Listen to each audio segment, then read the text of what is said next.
જય સ્વામિનારાયણ. આજના દર્શન. જય ગણપતિ દાદા. જય કષ્ટભંજન દેવ. Good morning. જય સ્વામિનારાયણ, જય સિયારામ, જય શ્રી કૃષ્ણ, જય માતાજી, ઓમ નમઃ શિવાય. સત્યમે વિજેતા સિદ્ધેશ્વર મહાદેવની જય. દર વર્ષે બીજ નદી કે જે આપણે લખયાત્રા નીકળે છે એ સાવરકુંડલાથી નેસડી આવે, નેસડીથી કેરાળા અને કેરાળાથી આપણા ગામમાં, એટલે ભવ્ય સ્વાગત કરીએ છીએ આપણે દર વર્ષે આપણા ગામ તરફથી. અને અહીંથી પાછી સત્તાધાર જાય, એટલે રસ્તાની અંદર બધા જે ગામ આવે છે એ બધા પોતપોતાની રીતે સારું એવું લખયાત્રાનું સ્વાગત કરે છે અને ગામમાં બધા સાથે મળી અને લખયાત્રામાં જોડાય છે દર વર્ષે અને સીધા સત્તાધાર જાય છે. તો આજે સવારે આવવાની છે, એટલે ફોનની અંદર વાત થઈ તો એવું કીધું કે આપણે 10:30 થી 11 વાગી જશે, એટલે એમાં જોડાશું. અને કે રાત્રે કે નાની નાની જે દીકરીઓ છે એને રાસ નવરાત્રિ નજીક આવે છે એટલે એને રાસની ટ્રેનિંગ આપે છે.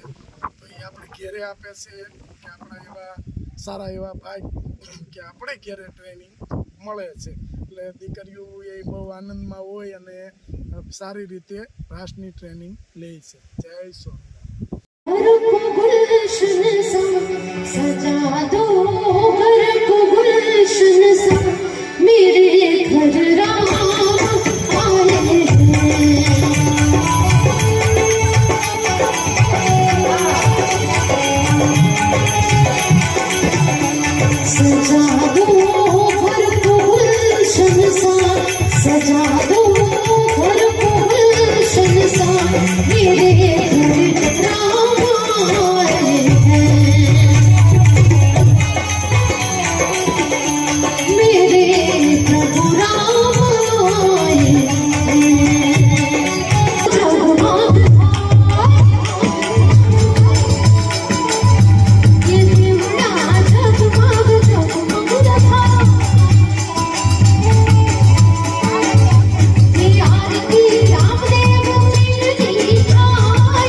ભાઈ આવો. જય શ્રી કૃષ્ણ ભાઈ. જય શ્રી કૃષ્ણ. હવ જય શ્રી કૃષ્ણ. બસ બહુ હારા. વરસાદ પાણી બહુ સારા. ઘનશ્યામભાઈ ને પૂછો વરસાદ પર હે આવી ગયો મારો વાલો. કાલના ઘા સહન નતા થયા એટલે આવ્યો એટલો બધો. એ કે હાસી વાત છે. કેમ છે ભાઈ? આ તો વરસાદ આવ્યો ને હા. તો કાસું હોનું નીપજે એમાં. હાલે લે વાહ ભાઈ હું વાહ. વાત છે. તમે ઓલી મગાન પાણી ભર્યું કે ન ભર્યું? નથી ભર્યો, વરસાદ આવે તો ભરું ને. તમારે ત્યાં નહોતો કુબડામાં? કુબડામાં એટલો જરા બે હતો ખરા. આ બેઠા ભાઈ મોટો કયો ને. બસ તમારી મરસી વાવી છે. હા જો તમે રોપ લાવ્યા ની વાવી છે. આવી છે પણ હજી વાર લાગશે થોડીક. એમાં તો આંકડા હતા તો હું તો એક લાવી હતી, પણ તમારે એની કાળજી રાખવી પડે. કાળજી એવું તો છે? હું પછી હવારમાં ઉઠીને ને હામું જોઈને બેહી હોય છે. એને આમ ગોઠવી પડે. હા. તો ઝાડવા તો વરસાદ ભાઈ ક્યાં ગોળવા દઈશ. ગમે તે મારે જો રોજ હું સવારમાં પેલા ઉઠું હા. અને પછી પ્રદક્ષિણા બધા ઝાડની કરું તો થાય ભાઈ. હું પ્રદક્ષિણા કરો છો? આ તો નવું શીખવાડ્યું ઘનશ્યામભાઈ.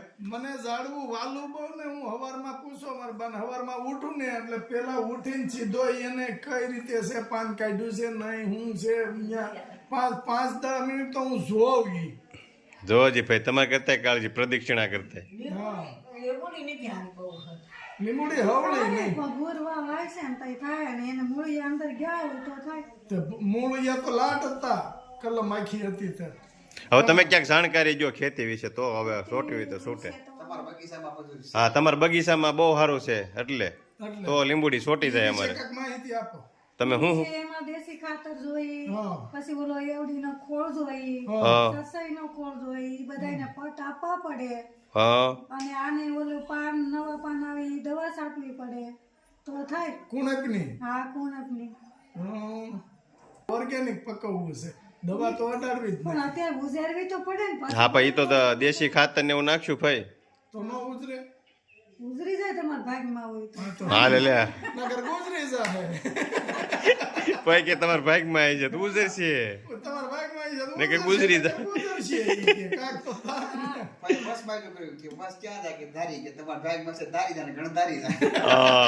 હા એક બાપાને પૂછ્યું તું કે દાદા મોલાજ ઉજરી ગઈ કે હા ઉજરી ગઈ ને પછી ગુજરી ગઈ કે પેલા જો ને આવ્યું હતું કે તું આવી હતી બહુ સારી હતી ને હવે તમારું બેસણું માંડવીમાં રાખ્યું હતું.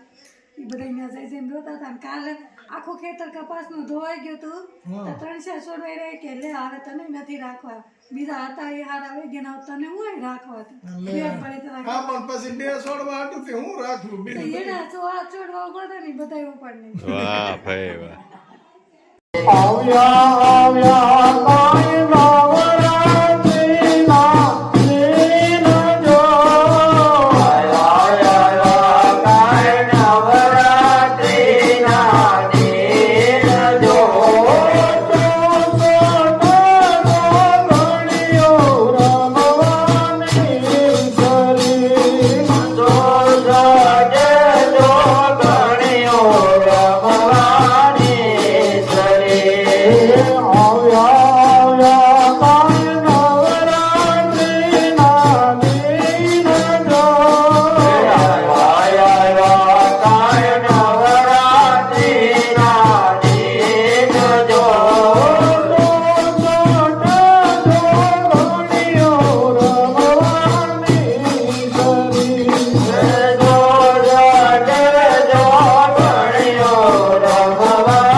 સિંહ આવ્યો તો તમારે ડેલીએ. સિંહ આવ્યો તો.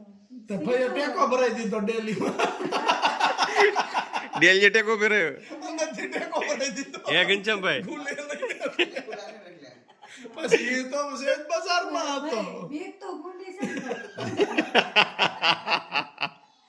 હારાય વંડીઓ ઠેકી જાય.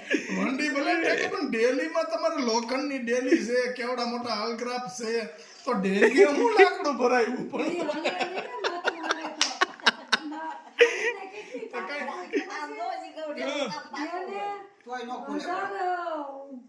ઘોડા જેટલું એના એકમાં બળ હોય. પણ એ બરાબર છે 12 બળદ જેટલું એ હાવજમાં બળ હોય પણ એ કઈ કોઈ ડેલી માથું ન મારે ઈ તો ભાઈ ખીજું હોય તેના અંદર આવે તો માથું મારે.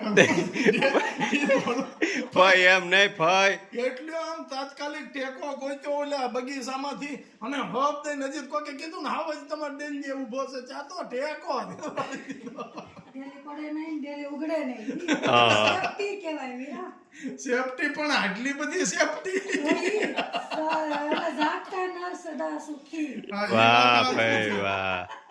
પછી મેં ભાઈને કીધું મેં કે ડેલીએ તો તમે ટેકો ભરાઈ દીધો તમે જોયો કેમ હા. બાવણું ખોલી ની કે નહીં હો એમણે રૂમમાં સાંભળ્યું ખાલી કઈથી જાય છે વાહ ભાઈ વાહ.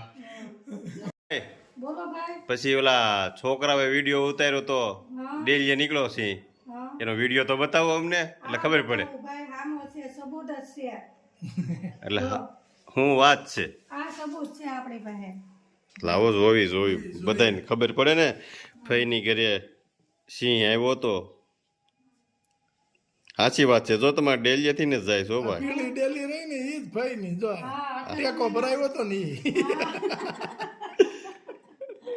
ભાઈ પણ જીગર બહુ હો તમારામાં સિંહ ને તગડી દીધો તમે જો ટેકો ભરાવીને તગડ્યો વાહ ભાઈ વાહ ભર્યો જાય છે. અરે વાહ કેટલા વાગ્યા હતો ભાઈ 10:30. તો બીક લાગે બહુ બીક લાગે પણ મને એમ થતું હતું કે અંધારે ટેકો કેમ ગોત્યો હોય છે એમને તમને કેમ ખબર પડી કે સિંહ આવ્યો એમ પેલા ઢોર આવે ને હા. દોડતા દોડતા એની વાહે હોય જ જનાવર. હા હા અને એ તો હવે કાયમનું છે ભાઈ એમાં જંગલનું નાખું છે ઈ. બરાબર છે સરસ સરસ લ્યો ભાઈએ સિંહ જોયો પેલું હું આવતી હતી ને તો મારી ઉપર ઝીંડવાની ગામડી હતી હા, હા. અને રસ્તામાં બે કૂતા હતા પછી તો શું કરું હું તે પાછી ઝીંડવાની ગામડી જાપાન અંદર નાખી અને બાજુમાં ખેતર હતું ને તેમાં અમે બે ગયું મેં તો હાલે આયા બે હાઈ ડાલા માથાવાળા છે આપણે મુઠ્ઠી વાળીને દોડવા માંડી થોડા તૂટી ગયા ને એટલું બળ કર્યું પછી ગૌસરમાં જઈને હા ખાધો પછી 8 વાગ્યા ને એટલે મારા હા કે હારી જ બહુ ઉકે છે જનાવર બોરા આવી ગયા એટલે મનમાં કીધું મેં કીધું જ નહીં નકર મને ટકે ને હું હતા ડાયટી. વાહ ભાઈ વાહ ઘરે જો કોમેડી ભાઈ પછી તો ઓલાની ઘોડે રાતે સપનામાં નો દોડતા ને આમાં હાવે જાવે મેં કીધું જ નહીં આવે જ મળ્યા હતા નોસ કહેવાય ને ભાઈ મારા છે ને 6 વાગે આપણે નીંદવાટી હોય ને ખીજાય નગર લેવા આવે તેથી નહોતા આવ્યા તો મેં તો હાલી ગાય મળે છે તે 1 તગારું ઝીંડવા હતા 2 તગારા એ ઉપાડી લેતી આવતી તા તો આમ હાલવાન કેડામાં જ ગુતા હતા તો ભાઈ કે ઝીંડ ભાઈ એટલે એમાં હું છે આ અગાઉ થયું હતું ને એટલે ભાઈ ડેલીએ ટેકો મૂકી દીધો એ કે ઉપાધિ જ નહીં આપણે ઝીંડવન ગાડી પાછી ઝાપામાં જ નાખી હતી ન્યા ધોળીને ભાગ્યા નાડામાં આવી ને હા હા તાસી બે હતા રસ્તામાં કૂતા હતા આરામથી ને એવી મોજ કરતા ત્યારે પૂછી નો જાય રીંગણા ખાવા ત્યારે એમ ઈ તો એ હારે જ. ભાઈ એમ તો ભાઈ તમે કીધું હોત ને કે ભાઈ ઊભા થાવ અમારે ઘરે ગા દોવાની હોય ભૂખી છે તો તમારે ભાઈ એને પૂછાય કે ભાઈ અમારે ઘરે ગા ભૂખી છે અમારે દોવાની હોય ઘડીક તો હાલવા તો ગયો લેક્ચર કરવા બેહે છે. નો બે હો ભાઈ ઉભા થઈ જાય ભાઈ સમજી જાય સમજે ઈ હો સમજે એમ હાવ કઈ તમને કેક મળતી ત્યારે કરજો કઈ સમજાવજો કે હા સાચી વાત છે ભાઈ તમે આમ